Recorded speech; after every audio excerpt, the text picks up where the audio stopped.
Welcome to a fireside reading of Anne of Green Gables by Lucy Maud Montgomery. Chapter 19, a concert, a catastrophe, and a confession. Marilla, can I go over to see Diana just for a minute? Asked Anne, running breathlessly down from the East Gable one February evening. I don't see what you want to be traipsing about after dark for, said Marilla shortly. You and Diana walked home from school together and then stood down in the snow for half an hour more, your tongues going the whole blessed time, clickety-clack. So I don't think you're very badly off to see her again.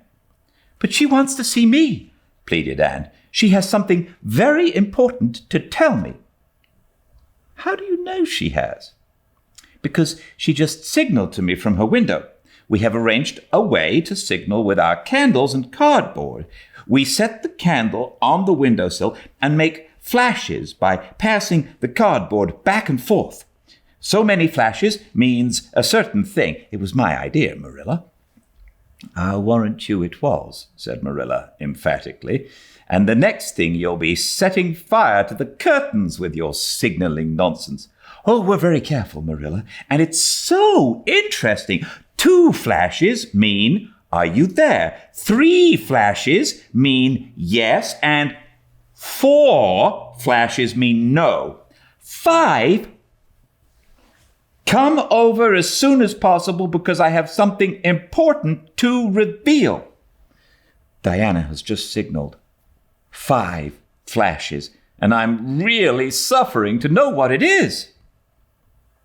Well, you needn't suffer any longer, said Marilla sarcastically. You can go, but you're to be back here in just 10 minutes. Remember that.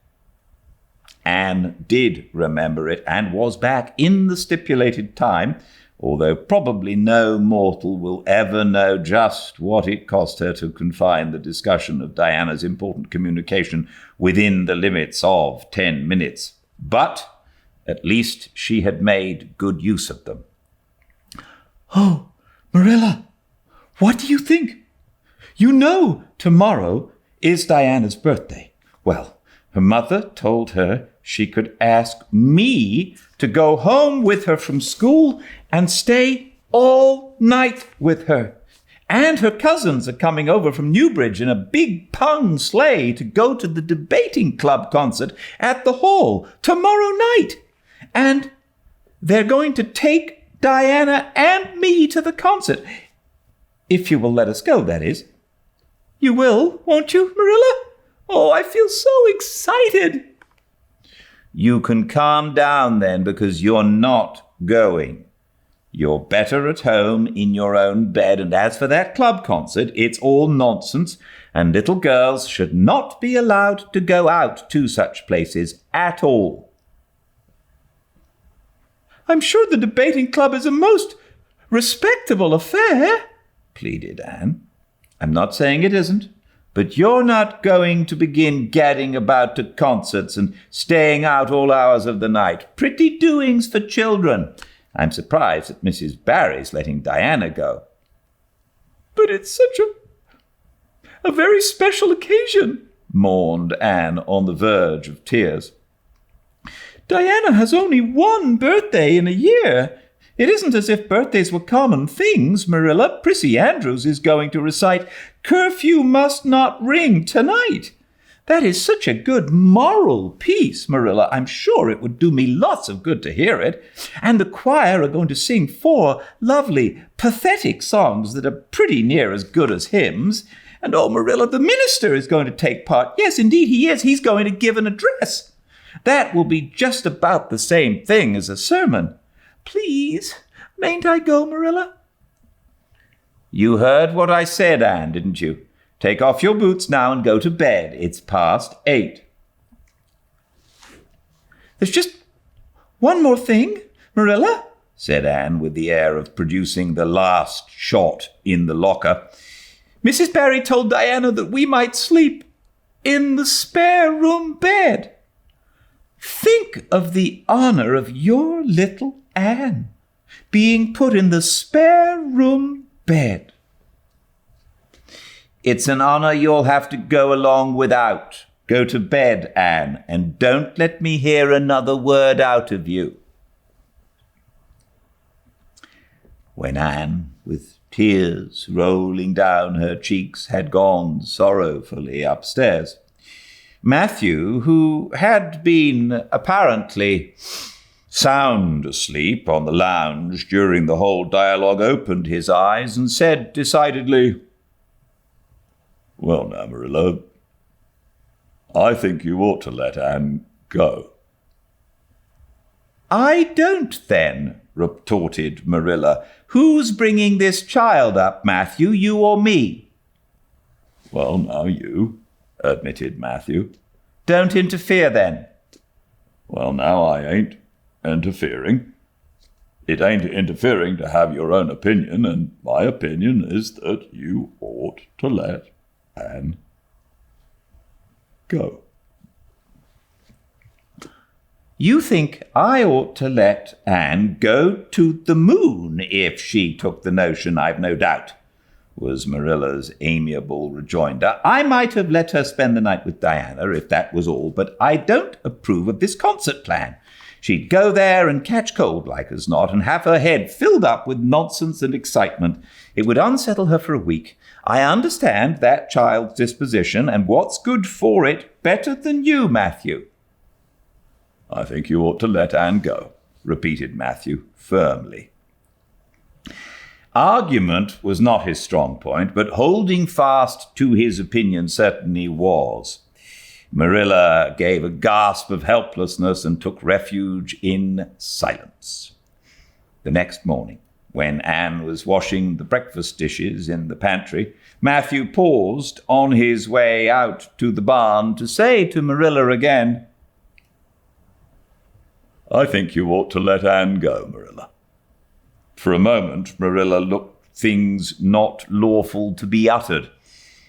Then she yielded to the inevitable and said tartly, "Very well, she can go, since nothing else will please you." Anne flew out of the pantry, dripping dishcloth in hand. "Oh, Marilla, say those blessed words again." "I guess once is enough to say them. This is Matthew's doings, and I wash my hands of it. If you catch pneumonia sleeping in a strange bed or coming out of that hot hall in the middle of the night, don't blame me, blame Matthew. And Shirley, you're dripping greasy water all over the floor. I never saw such a careless child." "Oh, I know I'm a great trial to you, Marilla," said Anne repentantly. "I make so many mistakes. But then just think of all the mistakes I don't make, although I might. I'll get some sand and scrub up the spots before I go to school. Oh, Marilla, my heart was just set on going to that concert. I never went to a concert in my life, and when the other girls talk about them in school, I feel so out of it. You didn't know just how I felt about it, but you see, Matthew did. Matthew understands me, and it's so nice to be understood, Marilla." Anne was just too excited to do herself justice as to lessons that morning in school.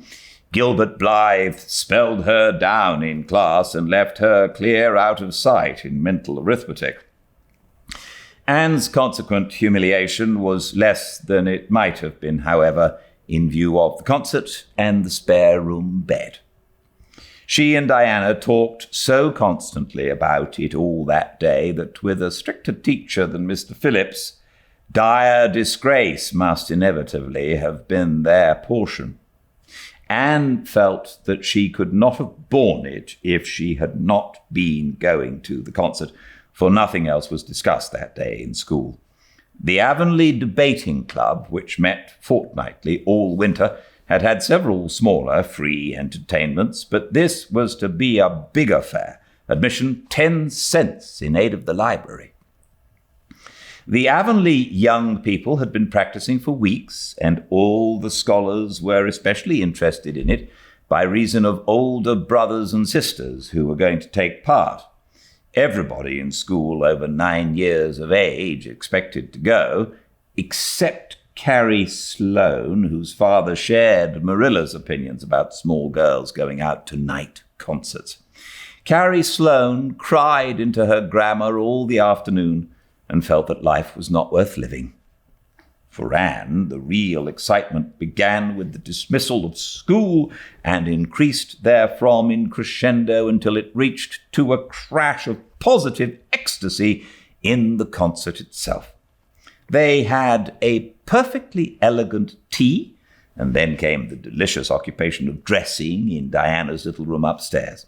Diana did Anne's front hair in the new pompadour style, and Anne tied Diana's bows with the especial knack she possessed, and they experimented with at least 6 different ways of arranging their back hair. At last they were ready, cheeks scarlet and eyes glowing with excitement. True, Anne could not help a little pang when she contrasted her plain black tam and shapeless tight-sleeved homemade grey cloth coat with Diana's jaunty fur cap and smart little jacket, but she remembered in time that she had an imagination and could use it. Then Diana's cousins, the Murrays from Newbridge, came. They all crowded into the big pung sleigh among straw and furry robes, and revelled in the drive to the hall, slipping along over the satin-smooth roads with the snow crisping under the runners. There was a magnificent sunset, and the snowy hills and deep blue water of the St. Lawrence Gulf seemed to rim in the splendour like a huge bowl of pearl and sapphire brimmed with wine and fire. Tinkles of sleigh bells and distant laughter that seemed like the mirth of wood elves came from every quarter. "Oh, Diana," breathed Anne, squeezing Diana's mittened hand under the fur robe, "isn't it all like a beautiful dream? Do I really look the same as usual? I feel so different that it seems to me it must show in my looks." "You look awfully nice," said Diana, who, having just received a compliment from one of her cousins, felt that she ought to pass it on. "You've got the loveliest colour." The programme that night was a series of thrills for at least one listener in the audience, and as Anne assured Diana, every succeeding thrill was thrillier than the last. When Prissy Andrews, attired in a new pink silk waist with a string of pearls about her smooth white throat and real carnations in her hair, rumour whispered that the master had sent all the way to town for them for her, climbed the slimy ladder dark without one ray of light, and shivered in luxurious sympathy. When the choir sang far above the gentle daisies, and gazed at the ceiling as if it were frescoed with angels. When Sam Sloane proceeded to explain and illustrate how Sockery set a hen, Anne laughed until people sitting near her laughed too, more out of sympathy with her than with amusement at a selection that was rather threadbare even in Avonlea. And when Mr. Phillips gave Mark Antony's oration over the dead body of Caesar in the most heart-stirring tones, looking at Prissy Andrews at the end of every sentence, Anne felt that she could rise and mutiny on the spot if but one Roman citizen led the way. Only one number on the programme failed to interest her. When Gilbert White recited Bingen on the Rhine, Anne picked up Rhoda Murray's library book and read it until he had finished, when she sat rigidly stiff and motionless while Diana clapped her hands until they tingled. It was 11 when they got home, sated with dissipation, but with the exceeding sweet pleasure of talking it all over still to come. Everybody seemed asleep, and the house was dark and silent. Anne and Diana tiptoed into the parlour, a long, narrow room out of which the spare room opened. It was pleasantly warm and dimly lighted by the embers of a fire in the grate. "Let's undress here," said Diana. "It's so nice and warm." "Hasn't it been a delightful time?" sighed Anne rapturously. "It must be splendid to get up and recite there. Do you suppose we will ever be asked to do it, Diana?" "Yes, of course, some day. They're always wanting the big scholars to recite. Gilbert Blythe does often, and he's only 2 years older than us." "Oh, Anne, how could you pretend not to listen to him? When he came to the line, 'There's another, not a sister,' he looked right down at you." "Diana," said Anne with dignity, "you are my bosom friend, but I cannot allow even you to speak to me of that person. Are you ready for bed? Let's run a race and see who'll get to the bed first." The suggestion appealed to Diana. The two little white-clad figures flew down the long room, through the spare room door, and bounded on the bed at the same moment. And then something moved beneath them. There was a gasp and a cry, and someone said in muffled accents, "Merciful goodness!" Anne and Diana were never able to tell just how they got off that bed and out of the room. They only knew that after one frantic rush, they found themselves tiptoeing shiveringly upstairs. "Oh, who was it? Who was it?" whispered Anne, her teeth chattering with cold and fright.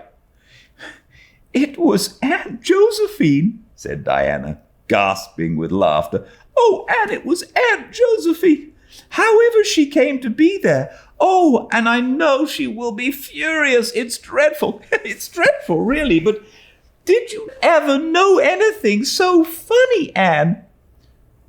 "Who is your Aunt Josephine?" "She's father's aunt, and she lives in Charlottetown. She's awfully old, 70 anyhow, and I don't believe she was ever a little girl. We were expecting her out for a visit, but not so soon. She's awfully prim and proper, and she'll scold dreadfully about this, I know. Well, we'll have to sleep with Minnie May, and you can't think how she kicks."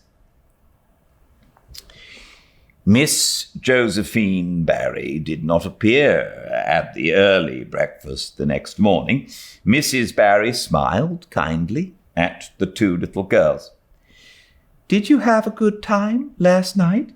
I tried to stay awake until you came home, for I wanted to tell you Aunt Josephine had come and that you would have to go upstairs after all, but I was so tired I fell asleep. I hope you didn't disturb your aunt, Diana." Diana preserved a discreet silence, but she and Anne exchanged furtive smiles of guilty amusement across the table.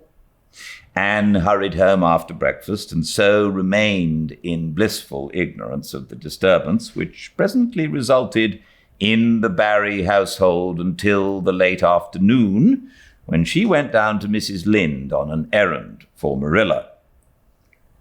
"So, you and Diana nearly frightened poor old Miss Barry to death last night, said Mrs. Lynde severely, but with a twinkle in her eye. "Mrs. Barry was here a few minutes ago on her way to Carmody. She's feeling real worried over it. Old Miss Barry was in a terrible temper when she got up this morning, and Josephine Barry's temper is no joke. I can tell you that. She wouldn't speak to Diana at all." "It wasn't Diana's fault," said Anne contritely. "It was mine. I suggested racing to see who would get into bed first." "I knew it," said Mrs. Lynde, with the exultation of a correct guesser. "I knew that idea came out of your head. Well, it's made a nice lot of trouble, that's what. Old Miss Barry came out to stay for a month. but she declares she won't stay another day and is going right back to town tomorrow, Sunday. And all as it is, she'd have gone today if they could have taken her. She had promised to pay for a quarter's music lessons for Diana, but now she's determined to do nothing at all for such a tomboy. Oh, I guess they had a lively time of it there this morning. The Barrys must feel cut up. Old Miss Barry is rich, and they'd like to keep on the good side of her. Of course, Mrs. Barry didn't say just that to me, but I'm a pretty good judge of human nature. That's what. I'm such an unlucky girl, mourned Anne. I'm always getting into scrapes myself and getting my best friends, people I'd shed my heart's blood for, into them too. Can you tell me why it's so, Mrs. Lynde? It's because you're too heedless and impulsive, child, that's what. You never stop to think. Whatever comes into your head to say or do, you say or do it without a moment's reflection. Oh, but that's the best of it, protested Anne. Something just flashes into your mind, so exciting, and you must out with it. If you stop to think it over, you spoil it all. Haven't you never felt that yourself, Mrs. Lynde? No, Mrs. Lynde had not. She shook her head sagely. You must learn to think a little, Anne. That's what. The proverb you need to go by is look before you leap, especially into spare-room beds. Mrs. Lynde laughed comfortably over her mild joke, but Anne remained pensive. She saw nothing to laugh at in the situation, which to her eyes appeared very serious. When she left Mrs. Lynde's, she took her way across the crusted field to Orchard Slope. Diana met her at the kitchen door. Your Aunt Josephine was very cross about it, wasn't she? Whispered Anne. Yes, answered Diana, stifling a giggle with an apprehensive glance over her shoulder at the closed sitting-room door. She was fairly dancing with rage, Anne. Oh, how she scolded! She said I was the worst-behaved girl she ever saw, and that my parents ought to be ashamed of the way they'd brought me up. She says she won't stay, and I'm sure I don't care. But Father and Mother do. Why didn't you tell them it was my fault? Demanded Anne. It's likely I did such a thing, isn't it? Said Diana with just scorn. I'm no telltale, Anne Shirley, and anyhow, I was just as much to blame as you. Well, I'm going in to tell her myself, said Anne resolutely. Diana stared. Anne Shirley, you'd never, while she'll eat you alive. Don't frighten me more than I am already frightened, implored Anne. I'd rather walk up to a cannon's mouth, but I've got to do it, Diana. It was my fault, and I've got to confess. I've had practice in confessing, fortunately. Well, she's in the room, said Diana. You can go in if you want. I wouldn't dare. I don't believe you'll do a bit of good. With this encouragement, Anne bearded the lion in its den, that is to say, walked resolutely up to the sitting-room door and knocked faintly. A sharp "Come in!" followed. Miss Josephine Barry, thin, prim, and rigid, was knitting fiercely by the fire, her wrath quite unappeased and her eyes snapping through her gold-rimmed glasses. She wheeled around in her chair, expecting to see Diana, and beheld a white-faced girl whose great eyes were brimmed up with a mixture of desperate courage and shrinking terror. "Who are you?" demanded Miss Josephine Barry without ceremony. "I'm Anne of Green Gables," said the small visitor tremulously, clasping her hands with her characteristic gesture, "and I've come to confess, if you please." "Confess what?"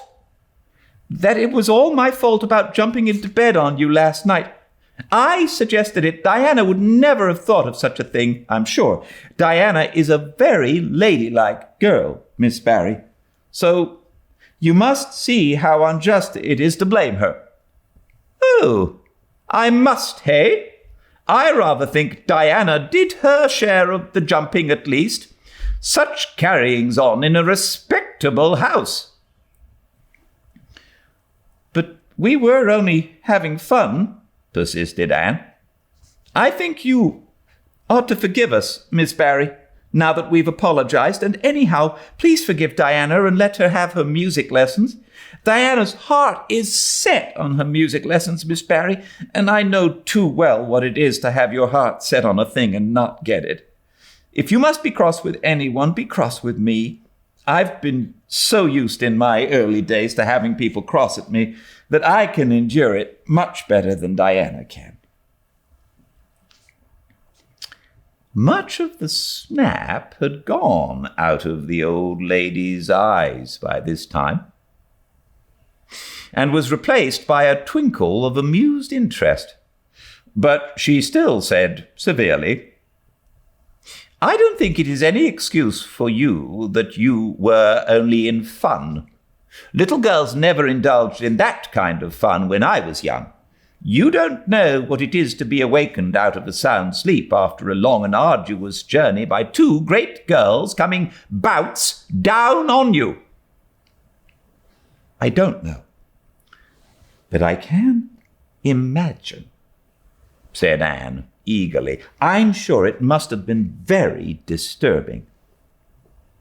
But then there is our side of it, too. Have you any imagination, Miss Barry? If you have, just put yourself in our place. We didn't know there was anybody in that bed, and you nearly scared us to death. It was simply awful the way we felt. And then we couldn't sleep in the spare room after being promised. I suppose you are used to sleeping in spare rooms, but just imagine what you would feel like if you were a little orphan girl who had never had such an honor." All the snap had gone by this time.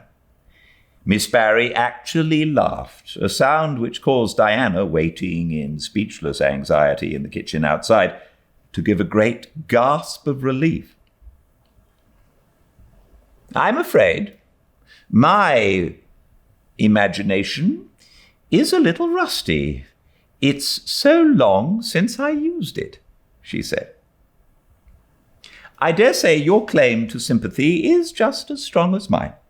It all depends on the way we look at it. Sit down here and tell me about yourself." "I am very sorry I can't," said Anne firmly. "I would like to, because you seem like an interesting lady, and you might even be a kindred spirit, although you don't look very much like it. But it is my duty to go home to Miss Marilla Cuthbert. Miss Marilla Cuthbert is a very kind lady who has taken me to bring up properly. She is doing her best, but it is very discouraging work. You must not blame her because I jumped on the bed. But before I go, I do wish you would tell me if you will forgive Diana and stay just as long as you meant to in Avonlea." "I think perhaps I will, if you will come over and talk to me occasionally," said Miss Barry. That evening, Miss Barry gave Diana a silver bangle bracelet and told the senior members of the household that she had unpacked her valise. "I've made up my mind to stay, simply for the sake of getting better acquainted with that Anne girl," she said frankly. "She amuses me, and at my time of life an amusing person is a rarity." Marilla's only comment when she heard the story was, "I told you so." This was for Matthew's benefit. Miss Barry stayed her month out and over. She was a more agreeable guest than usual, for Anne kept her in good humour. They became firm friends. When Miss Barry went away, she said, "Remember you, Anne girl, when you come to town, you're to visit me, and I'll put you up in my very sparest spare-room bed to sleep." Miss Barry was a kindred spirit after all, Anne confided to Marilla. "You wouldn't think so to look at her, but she is. You don't find it right out at first, as in Matthew's case, but after a while you come to see it. Kindred spirits are not so scarce as I used to think. It's splendid to find out there are so many of them in the world."